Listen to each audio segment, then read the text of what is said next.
আসসালামু আলাইকুম প্রিয় দর্শক, আজকে 13ই মার্চ মানব যমুন পত্রিকায় শিক্ষক সংকট সর্বত্র শিরোনামে একটি খবর প্রচার করা হয়েছে। তো এখানে মূলত ষষ্ঠ গণবিজ্ঞপ্তি সম্পর্কিত একটু আপডেট পাওয়া যাবে। তো বিস্তারিত খবরে বলা হয়েছে, শিক্ষক সংকটে ধুঁকছে দেশ, বিপুল শিক্ষক সংকট থাকলেও দৃশ্যমান অগ্রগতি নেই নিয়োগে, প্রায় লাখ খানেক নিয়োগ প্রত্যাশী অপেক্ষা করছে ষষ্ঠ গণবিজ্ঞপ্তির জন্য। সরকারি প্রাথমিক শিক্ষক সংকট দূরীকরণের বিষয়েও কথা বলেছে।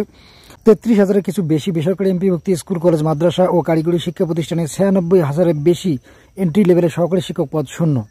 পঞ্চম গণবিজ্ঞপ্তিতে শিক্ষকরা যোগদানের পরও 75,000 পদ খালি। সেই সঙ্গে যুক্ত হবে নতুন করে খালি হওয়া শিক্ষকদের সংখ্যা। 3 বছরে কয়েক হাজার শিক্ষকের শূন্যপদ সৃষ্টি হবে, তা অনুমেয়। ষষ্ঠ গণবিজ্ঞপ্তিতে শূন্যপদের সংখ্যা প্রায় 1 লাখ হতে পারে, কারণ পঞ্চম গণবিজ্ঞপ্তিতে প্রায় 97,000 পদের মধ্যে মাত্র 19,000 পদ পূরণ হয়েছে, আরও 77,500 পদ ফাঁকা রয়েছে। এছাড়া চলতি বছর অবসরের কারণে শূন্য হয়েছে আরও প্রায় 20 থেকে 25,000 পদ। 18তম শিক্ষক নিবন্ধনের মৌখিক পরীক্ষা শেষে চূড়ান্ত ফল প্রকাশের পর ষষ্ঠ গণবিজ্ঞপ্তি প্রকাশ করা হতে পারে বলে জানিয়েছে বেসরকারি শিক্ষক নিবন্ধন অভ্যর্থন কর্তৃপক্ষ। এজন্য শূন্যপদের তথ্য সংগ্রহ করা হচ্ছে।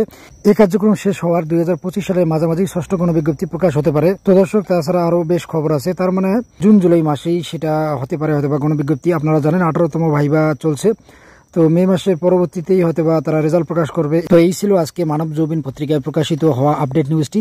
ধন্যবাদ সবাইকে, ভালো থাকবেন।